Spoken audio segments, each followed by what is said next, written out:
Voices from adolescence. In my experience, he says with a snigger, parenting teenagers is hard. He was my parent. I was his teenager.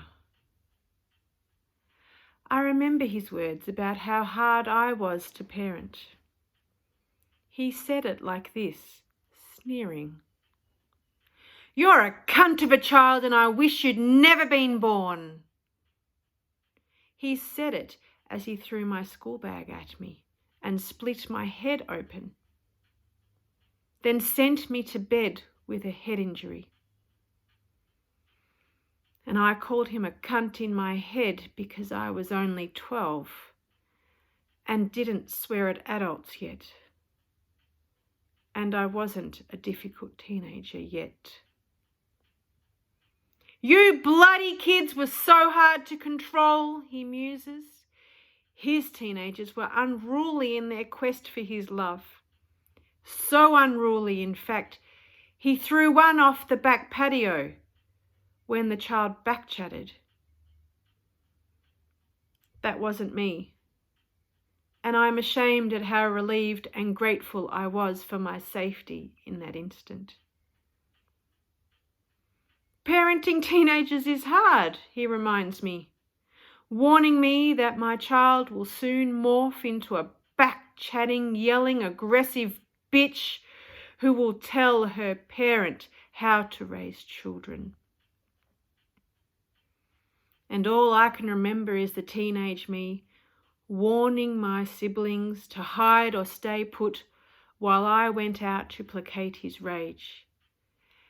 And when that didn't work and instead the rage built inside me and all I could do was yell at him that he was a terrible parent, he would retaliate by calling me a bitch, because those are the words you use when you're raising a difficult child. Bitch, the age-old fucking pejorative epithet used to shut women up, even teenage ones. Especially teenage ones. And I never shut up. And I was never silent. And I was difficult to parent. And I parented those who lived with me while remaining difficult to parent.